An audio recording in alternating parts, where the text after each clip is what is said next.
Bienvenidos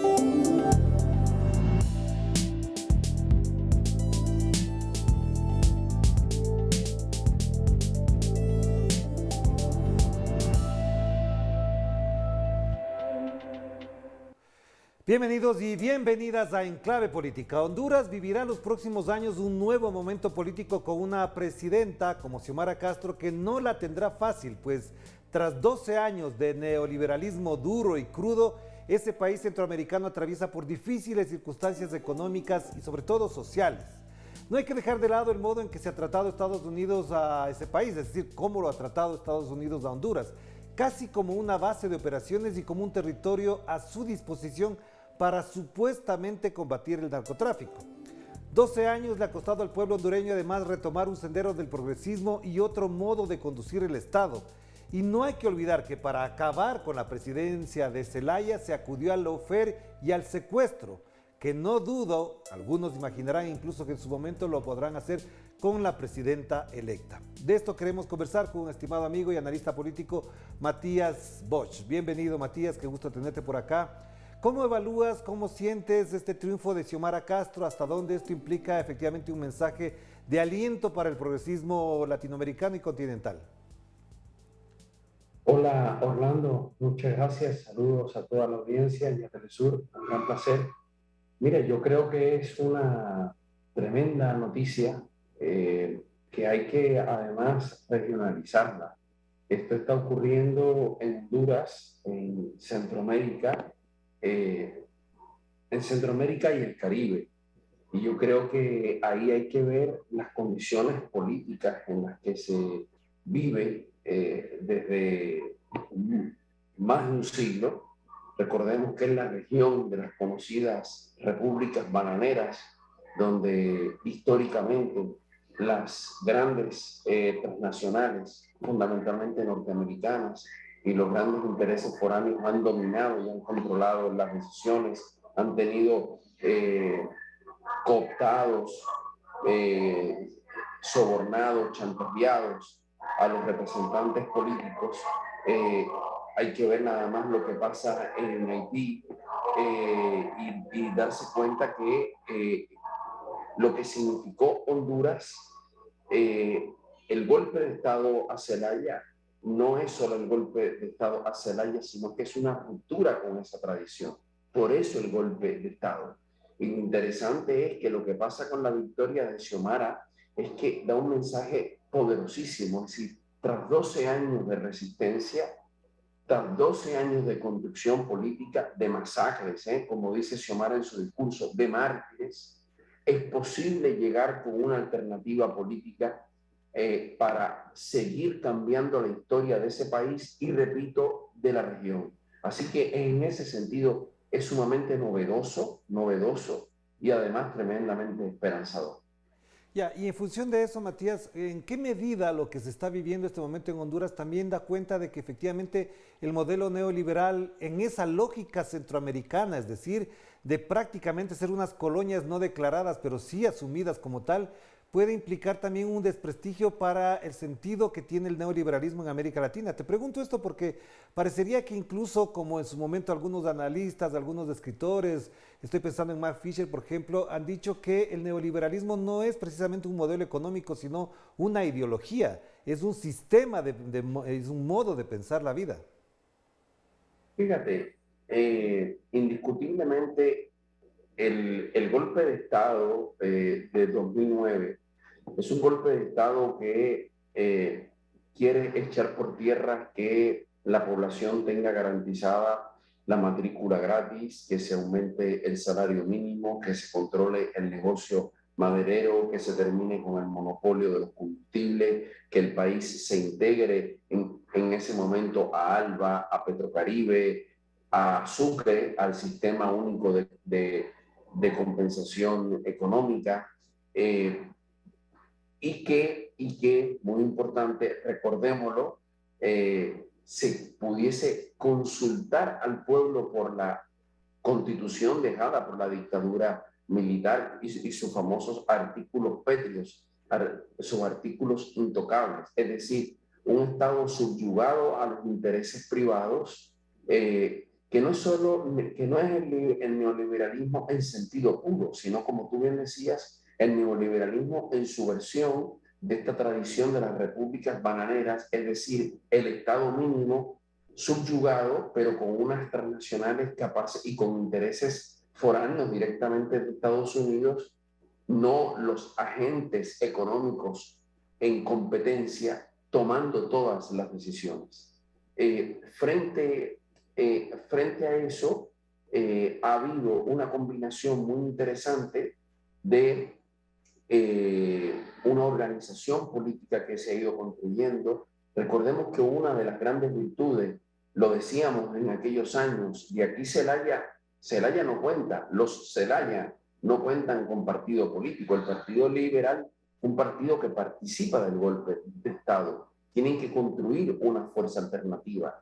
Este triunfo es el triunfo de una ruptura del bipartidismo, pero además a eso que ya conocíamos se suma el cansancio de la población hondureña con un tipo de gobierno vinculado con el narco, vinculado fuertemente con la corrupción, pero además con el subyugamiento frente al FMI, la imposición de las recetas monetaristas, de controlar la tasa de inflación, de mantener altísimas reservas internacionales, mientras el país tiene que seguir pagando por las importaciones carísimas en vez de producir internamente, en vez de traer ese dinero para ayudar a rescatar el país de los huracanes, la deuda con las eléctricas, la suspensión de la matrícula gratuita para los estudiantes. Es decir, la población también ha expresado un cansancio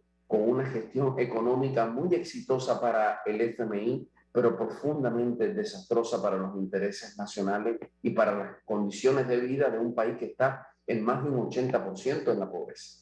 Ahora, en el plano político, en función de lo que acabas de mencionar, ¿cuál es el valor, cuál es la razón? ¿Cómo explicamos el triunfo de Xiomara Castro? ¿Hasta dónde ella en sí misma constituye una figura, una idea, un símbolo de todo lo que estamos hablando que no se sostiene ya más? Es decir, ese cansancio, ese agotamiento lo puede generar con expectativa, con alegría, con empatía. Xiomara Castro efectivamente es por ahí por donde se expresa la posibilidad de salir de este escenario que nos has descrito, Matías. Fíjate, uno podría decir que ciertamente hay una combinación de factores contingentes y de factores que se han construido en el tiempo.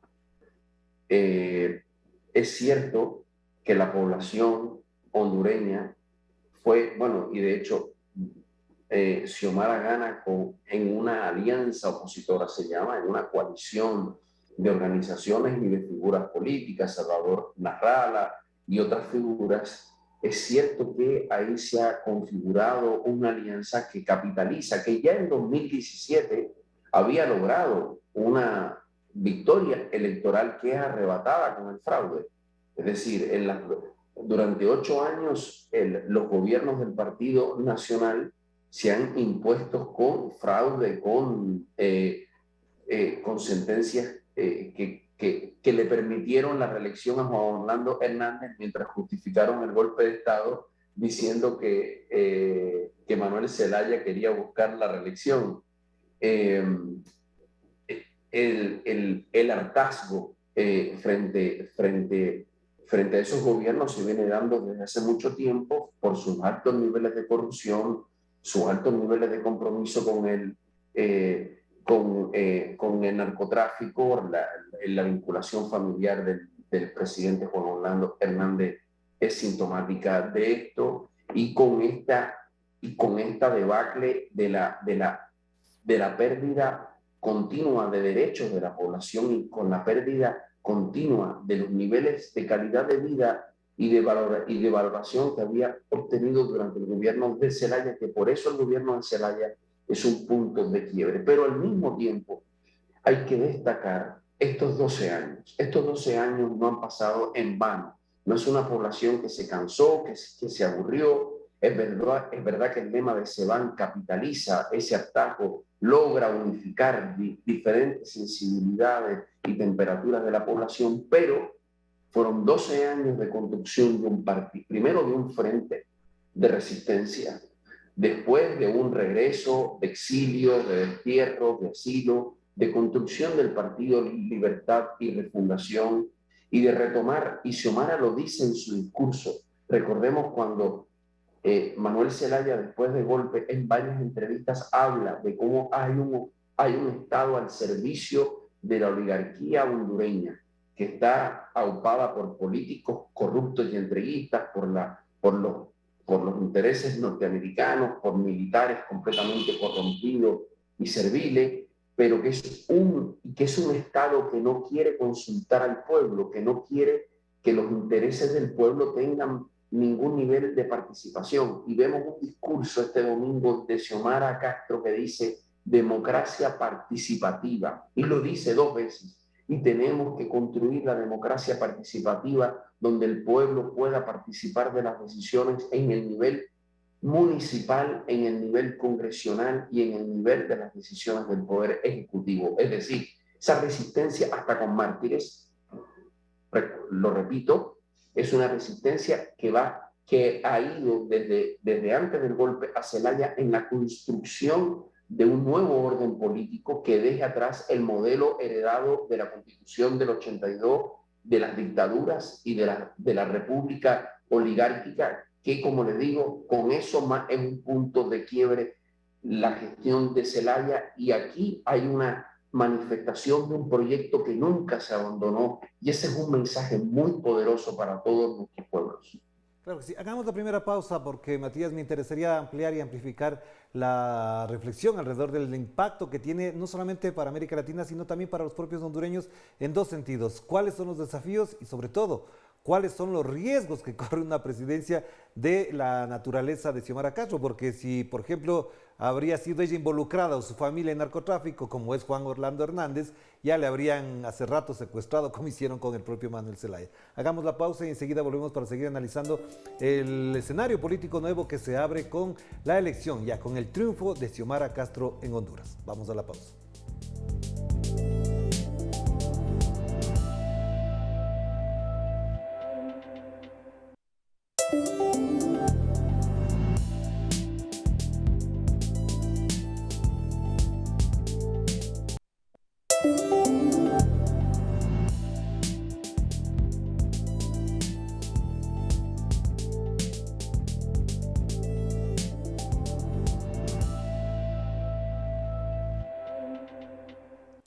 Estamos de vuelta aquí en Enclave Política a través de Telesur, la señal informativa de América Latina y el Caribe. Nos volvemos a conectar con Matías Bosch a propósito de los resultados electorales en Honduras. Matías, lo que decía al final de la primera parte es que hay algunos riesgos, hay algunas debilidades, hay algunas posibilidades incluso de que a Xiomara Castro no la dejen gobernar, como está pasando, por ejemplo, con Pedro Castillo en el Perú, como intentan hacer con Luis Arce en Bolivia y todo lo que ha pasado también, por supuesto, en Argentina con Alberto Fernández. ¿Hasta dónde hay condiciones, hay garantías para que una presidencia de Xiomara Castro, después de lo que hemos analizado de sus 12 años, después del golpe contra Manuel Zelaya, pueda tener, digamos, en cierta medida una palabra que no me gusta, pero que bueno, es la que funciona, gobernabilidad? Sí, palabra complicada porque, como tú recordabas, en los códigos neoliberales la gobernabilidad ha tenido siempre subyacente o implícita, vamos a decir mejor, 2 cosas: la aquiescencia por parte de la población, es decir, una población eh, que no interpela, que no cuestiona cómo se gobierna, y una concentración del poder por parte de las esferas donde está el poder legitimado, la representación. Es decir, lo que normalmente en los últimos años en América Latina se ha llamado la partidocracia. Yo creo que Xiomara, en continuidad, como lo decía en el segmento anterior, con lo hecho por Manuel Zelaya, y con todo el proyecto que pone a disposición el Partido Libre, plantea la posibilidad de un gobierno, de gobernar con el pueblo, de gobernar con el pueblo en el sentido no solamente de que los intereses de la mayoría del pueblo, que Zelaya lo decía en su tiempo, está absolutamente al margen de las decisiones, sus intereses se vean representados, sus necesidades, en un país, como ya decíamos, con un 80 o más por ciento de pobreza, mientras el país crece sus reservas internacionales en miles de millones de dólares, sino que además pueda tener mecanismos efectivos de participar. Recordemos de nuevo que el golpe de Estado, recordemos cuando sencillamente se le impide al presidente Zelaya hacer una consulta a modo de encuesta, no vinculante, para preguntar si a la gente le gustaría que se le consultara sobre la Constitución. Los militares se niegan a cumplir la distribución de las urnas con una encuesta, porque no era una consulta, y con eso y el presidente destituye al jefe militar y con eso se justifica la sublevación de los militares. Y recordemos que el golpe de Estado se da mediante un mecanismo que después se va a aplicar contra Dilma Rousseff, contra Fernando Lugo y se quiere aplicar ahora con Pedro Castillo. Incluso se intenta practicar con un simulacro contra Evo Morales en Bolivia, con aquella esperpento de sesión donde no compareció nadie y eligen a Yanine Áñez como, comillas, presidenta. Incluso estaba en el menú de lo que querían hacer en Argentina, ganar la presidencia de la Cámara de Diputados y desde ahí pues ubicarse en la línea de sucesión para ofrecer al Coliseo la cabeza del presidente Alberto Fernández. Ciertamente, Xiomara, hay que ver cómo quedan los resultados congresionales. Los resultados congresionales son claves. Primero, para ver si Xiomara va a contar con unas mayorías para modificar, para intervenir en el acuerdo con el FMI, para resolver el problema de la empresa eléctrica, para tomar decisiones de política económica fundamental, pero también para hacer los cambios y las leyes, si no bien un cambio constitucional de esa constitución heredada de los pactos de la dictadura, por lo menos poder hacer las leyes que le permitan garantizar los derechos, cumplir las promesas como ella ha garantizado que va a hacer en su discurso, pero además vehiculizar esa participación ciudadana que ella quiere que sea y cito, democracia directa. Pero también por lo que tú señalabas, Orlando, ¿qué nivel de estabilidad va a tener la presidenta Xiomara Zelaya si este Congreso se compone no necesariamente de la misma manera, pero garantizándole fuerzas al Partido Nacional y al Partido Liberal, que francamente a partir del golpe de Estado contra Zelaya se conformaron en un duopolio para garantizar que el orden no se mueva ni un milímetro y protagonizaron una sustitución vergonzosa y golpista del expresidente Manuel Zelaya.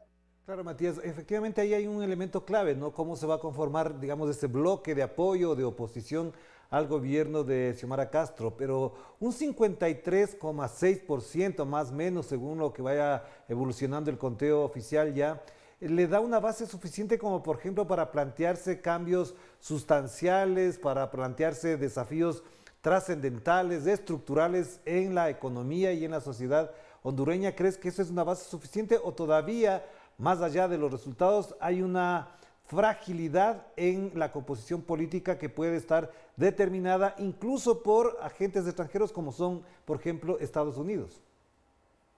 Yo creo que como tú dices, hay de las dos cosas. Es decir, hay un apoyo popular.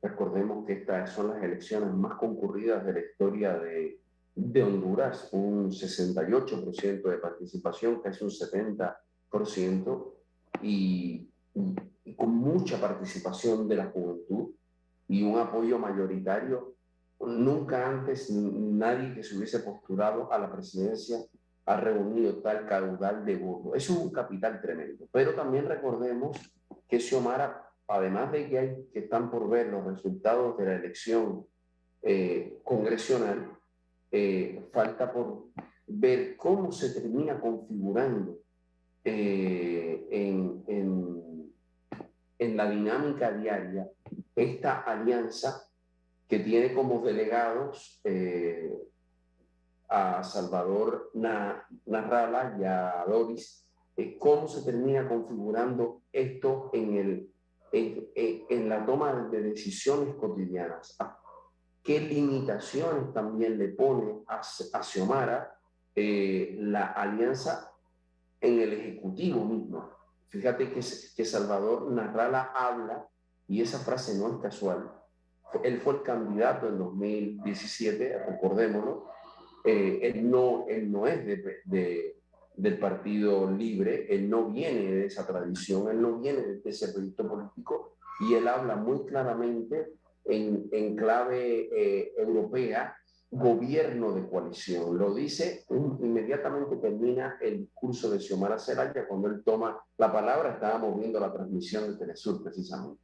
Hay que ver qué significa para esos actores que van a estar ahí esto de gobierno de coalición, que es un interrogante que se abre y que, bueno, son las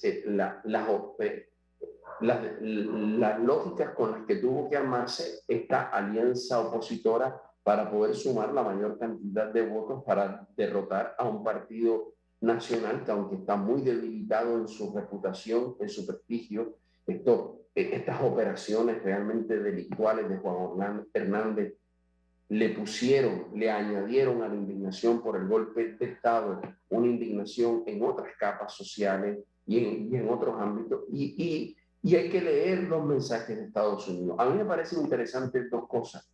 El anterior embajador le puso un tuit, digamos, público a Xiomara Castro, felicitándola, diciéndole que había sido una carrera difícil y larga, pero que ella había tenido la perseverancia y la había ganado. Tanto Xiomara como Manuel Zelaya saludaron ese tuit y lo agradecieron. Hay que ver también las dinámicas que se están dando. Habrán visto la comparecencia que hubo en el Congreso de Estados Unidos con el choque entre la congresista María Elvira y el diplomático colombiano. Sí, hay toda una presión de los halcones y de las halconas en el Congreso y en general en la clase política norteamericana por tener esta agenda destituyente y de derrocamiento de gobiernos, pero parece ser que hay ciertos movimientos en la gestión de Biden hacia tal vez manejarse de una manera menos incendiaria por ahora en la región. Entonces, en ese sentido, Matías, es muy importante lo que acabas de mencionar, porque en esas circunstancias y en esa lógica se mueve la política hondureña, y por eso te pregunto, ¿cuál sería el primer desafío, cuál sería el primer reto que debería abordar Xiomara Castro, tomando en cuenta una cosa que todavía no queda clara, cuál va a ser la composición del Parlamento, del Legislativo, y segundo, porque efectivamente lo que ocurre en Honduras es muy grave, o sea, los niveles de pobreza, de desnutrición, incluso de migración es muy alto. Entonces, eso efectivamente requiere de medidas urgentes. Por eso te pregunto y reitero, ¿cuál es el primer desafío? ¿Cuál sería la medida que de alguna manera allane una mejor trayectoria de arranque para la presidenta electa? No, son muchas, ¿verdad? Pero algo muy importante que ella señala es cuando dice tenemos que sentarnos a dialogar con los organismos internacionales. Y cuando está hablando de los organismos internacionales, se está refiriendo no a un montón, se está refiriendo entre ellos a uno muy importante que ya lo hemos mencionado en la conversación, que es a la FMI.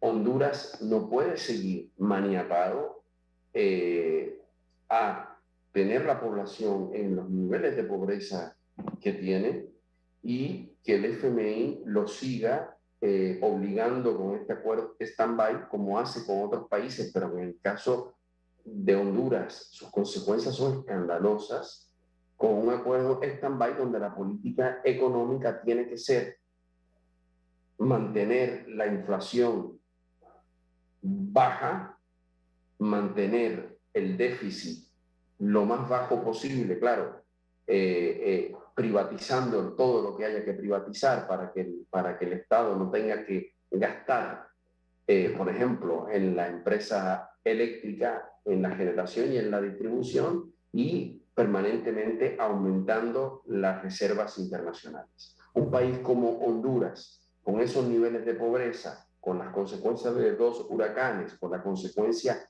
de 8, bueno, de más, de 12 años de destrucción de los derechos fundamentales de la población, de los derechos sociales y económicos, por parte de los gobiernos del Partido Nacional, golpista y después electos de manera fraudulenta.